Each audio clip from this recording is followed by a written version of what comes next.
የተከበራችሁ አድማጮቻችን ከዚህ ቀጥለን ከባልደረባዬ አይቸው ባየ ጋር የተለያዩ ወቅታዊ ዘገባዎችን እናቀርባለን። አይቸው እንደምን አለ? ጤናስ ይሰጠኝ እንደምን ነህ? ደህና ነኝ። እንግዲህ እስኪ የመካከለኛውን ምስራቅና የዓለምን ተጨባጭ ሁኔታ እንደው በአንተና እኔ እይታ ባጭሩ እንመልከተው። አይቸው እንግዲህ በመካከለኛው ምስራቅ ውስብስብ ያሉ ብዙ ነገሮች አሉ። ሊባኖስን ስንይዝ የኢራን ጉዳይ አለ። ኢራን፣ ሶሪያ፣ ጋዛ የት ነው መውጫው? እንደገና ደግሞ ፕሬዝዳንት ትራምፕ የሁሉ ወሳኝ ናቸው የተባሉ ቅሬታ እየተሰማ ነው። በእስራኤልም ጉዳይ እንዴት ትመለከተዋለህ? በሚገርም ሁኔታ መመልከት እንችላለን። አሁን ያለንበት ዓለማችን ወዴት እየሄደች ነው? መካከለኛው ምስራቅ ወዴት እየሄደ ነው? በተለይ ደግሞ ይህ የአሜሪካና የእስራኤል በኢራን ላይ የተከፈተው ጦርነት ምን ውጤት ሊያስገኝ ነው? መጀመሪያ አካባቢ ጥሩ አዲስ ሁኔታ እየመጣ ነው ተብሎ ታስቦ ነበር። በኋላ ግን ወደ አጣብቂኝ የተገባበት እንደውም ፕሬዝዳንት ትራምፕ መውጫ ቀዳዳ የሚፈልጉበት ክስተት እየመጣ ነውና በጣም አስቸጋሪ ጊዜ ነው ያለንበት። ልክ ነህ፣ አስቸጋሪ ነው መካከለኛው ምስራቅ አሁን ባለው ሁኔታ። እስራኤል ከሊባኖሱ የሂዝቦላ ድርጅት ጋር ከምታደርገው ጦርነት፣ በዚህ በሶሪያ ባለው ሁኔታ፣ እንዲሁም ደግሞ በዚህ በጋዛ ሰርጥ ባለው የሐማስ ድርጅት እና ሌሎች አካላት ጋር ያለው ጦርነት ውስብስብ ወዳለ ሁኔታ እያስገባን ነው። እንዴት ያልቃል? እንዴት ይህ ነገር መጨረሻው ምንድነው የሚለው ሁላችንም አጓጉቷል። በእውነት አንዳንድ ይህን ጉዳይ በምትመለከትበት ሰዓት እጅግ በጣም ውስብስብና አስቸጋሪ የሆነ ጉዳይ እየተከሰተ ያለ ሁኔታ ነው። ያሰብከው ነገር ቀርቶ ያቀድከው ነገር ቀርቶ ያላሰብከውና ያልገመትከው ነገር እየተፈጸመ ያለበት ሰዓት ነው። በተለይ በኢራንና በአሜሪካ በእስራኤል የነበረው ጦርነት ወደ ተኩስ አቁም ስምምነት መሄዳቸው ፕሬዝዳንት ትራምፕ ይሄ ትልቅ ስህተት ነው። ምክንያቱም በዛን ሰዓት በተጀመረው ቅጽበት በተጀመረው ኃይል በተጀመረው ጥንካሬ ኃይልን አጠናክሮ ቢኬድ ኖሮ አሁን ካለንበት የደረጃ አንደርስም ነበር። አሁን እየተንሸራተትን አሜሪካም ኃያልነቷን በደህና ጊዜ ያስመለሰችውን ዙሪያ የጣችበት እኛም ምንም እንኳን መከላከያ ሰራዊታችን ጀብድ የሰሩበትን ማንም ሊወስደው ባይችልም ዞሮ ግን በሰው እጅ የተያዝን ያስመሰለ እስካሁን ደስ አስመስሉ እየተናገር ቢሆን አሁን በትክክል እየሆነ እያተረጋገጠ እየመጣ ነው። ባለፈው ሰኞ ዕለት ማታ አይተሃል።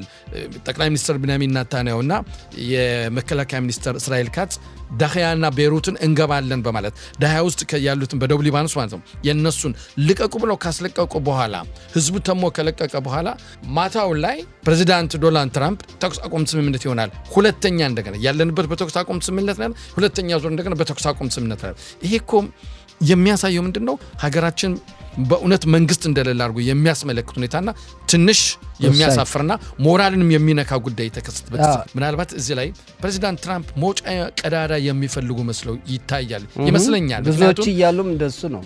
ምክንያቱም የተጸጸቱበት ነገር ያለ ይመስላልኝ ሲባል እንደነበረውም ሳይፈልጉ ጠቅላይ ሚኒስትር ቢንያሚን ኔታንያሁ ናቸው እንደ ወደ ጦርነት ገፋፍተው እንዲገቡ ያደረጓቸው። ምነው የራሳቸው አቋም የለም? ምነው ራሳቸውን መወሰን አይችሉም? ለአሜሪካስ ኢራን ስጋት አይደለችም ወይ? ከ1980 ዓ.ም ጀምሮ ጸረ አሜሪካ እንቅስቃሴ አይደለም የምታደርግ ወይ?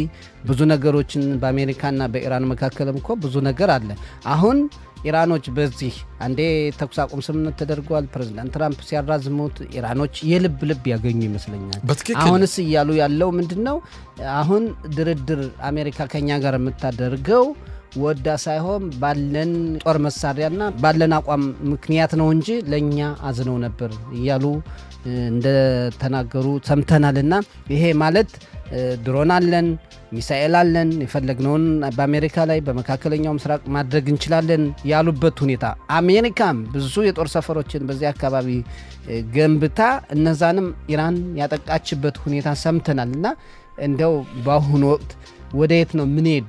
ድርድሩ መቼ ነው መጨረሻ የሚያገኘው የሚለውም ግራም ያጋባል። እጅግ በጣም ግራም ያጋባ ነው። በተለይ በአሁኑ ሰዓት ያለው በሰሜኑ የሀገራችን ክፍል ያለውም የተኩስ አቁም ስምምነት ከተባለ ወዲህ ከ14 በላይ ወታደሮቻችን ያጣንበትኝ ሁኔታ ነው። አሁን እንደገና ኦኬ ባለፈው ሰኞ ዕለት ማታ የተኩስ አቁም ስምምነት ተደርጓል። ፕሬዝዳንቱ ወጣው እንደተናገሩ ተኩስ አቁም ስምምነት ተደርጓል ብለዋልኝ። ምን አይነት የተኩስ አቁም ስምምነቱ በተኩስ አቁም ስምምነት ላይ የሚሆነው?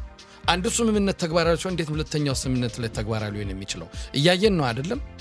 አሁን ድረስም ይሄ ጥቃቅን ድሮኖች የሚወነጨፉበት የአደጋ ማስጠንቀቂያ ደወል የሚሰማበት ነውና ምን አይነት የሰላም ድርድር እንደሆነ የሚታወቅ ነገር የለም። ዞሮ ግን እስራኤል እዚህ ላይ አጣብቂኝ ውስጥ የገባች ይመስለኛል። ምክንያቱም በዚህም ከአሜሪካ ጋር ያላት ወዳጅነትን ማጣት አትፈልግም።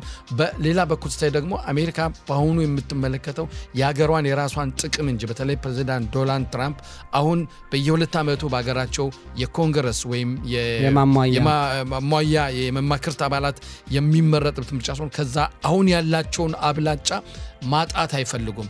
ለዛ ይመስለኛል አሁን ብዙም ድጋፍም ስለሌላቸው ጊዜ እያራዘሙ ይህንን በምንም ብለው መውጫ ቀዳዳ ሲያገኙ ለመውጣት እንጂ ይሄን ያህል አሜሪካ እየተማጸነች ኢራን የምትማጸንበት ኢራን እንዳሸናፊነት የምትቀርብበት ምክንያት ምንድነው? እዚህ ላይ ይሄ ምንድነው የሚባል በአማርኛ ወይ በዘፈንሽ ከዘፈንሽ ባላፈርሽ ነው የሚባል እንደዛ ነው። አሁን ጦርነት ከገጠምክ በኋላ አሜሪካ ብዙ ጦር መሳሪያ አላት፣ ብዙ ኃይል አላት። በዓለም ላይ ተጽዕኖ ፈጣሪነቷም ከፍተኛ ነው።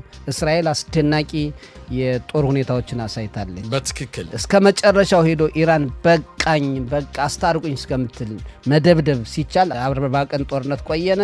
እዛ በኋላ በአሜሪካ አማካኝነት የተኩስ አቁም ስምምነት ተደረገ ተባለ። ፓኪስታን አስታርቃ ያለው ነገር አሁን ወደየት እንደምንሄድ አቅጣጫውንም ማወቅ አንቻል። ለኛ እንኳን ለተንታኞች፣ ለፖለቲከኞች፣ ለውሳኔ ለሚሰጡተውና ለኛ እንኳን ነገሩን ለማቅረብ ጠዋት የተነገረው ነገር ማታ ተቀይሮ ታገኘዋለህ። በሂዝቦላም ጉዳይ በዚህ በሶሪያም ጉዳይ በአጠቃላይ በጋዛውም ራሱ ጉዳይ ማን ነው የሚወስነው የሚለው ሁሉን ግራ እያጋባ ነውና እስራኤል አሁን የራሷን እድል በራሷ ጣፈንታ መወሰን ያለባት ያለ ሁኔታ መስሎ ይታየኛል። የምትጨምረው ካለ እውነት ነው። ይሄም ለውጥ ቀደም ሲል እንዳልኩህ አጣብቂኝ የገባችበት ይመስላል። በዚህም የአሜሪካ ወዳጅነት ማጣት አትፈልግም። በዚህም በተለይ አሁን ደግሞ ወደ ምርጫ እየሄድን ስለሆነ በጣም የሚሰጠው ውሳኔ በሙሉ እጅግ በጣም ወሳኝነት አለው። ለሚቀጥለው ለሚደረገው ብሔራዊ ምርጫም የራሱን የቻለ አስተዋጽኦ ያደርጋል።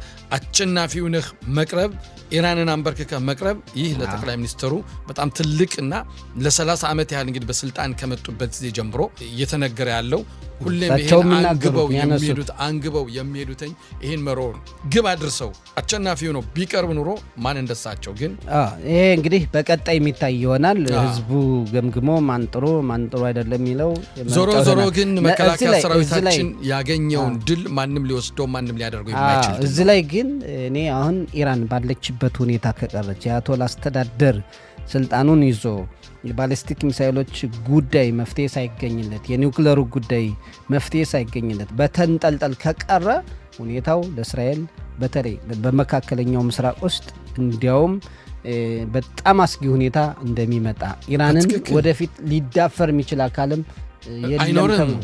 አንደኛ ኢራን አሁን ከነበሩበት ከጦርነቱ በፊት ጠንካራ ኃያል ከነበረችበት በተለይ ኢራን ከጦርነቱ በፊት የነበረችበት አቋም ኃያልነቷ የበለጠ እጥፍ ነው ተጠናክራ ነው የምትወጣው በዚህ ጦር። ምክንያቱም ይህን ያህል ውርጅብኝ ይህን ያህል የጦር በዓለም አንደኛ የተባለው የጦር ኃይልና በመካከለኛው ምስራቅ አለ የሚባለው በዓለም ተግዳዳሪነት የሌለውን አየር ኃይላችን ያን ያህል ውርጅብኝ ያን ያህል ቦምብ ያን ያህል አውርዶባቸው በሁለት እግር ቆመው አለን የትም አንሄድ ማንነቃነቅ ማለት የትልቅ ጀብሩ ለነሱ ለነዋሪዎቹስ የአያቶላውን መንግስት የማይፈልጉ እነዛ ተቃዋሚዎቹስ ምንድነው ጣፈንታቸው የሚሆን?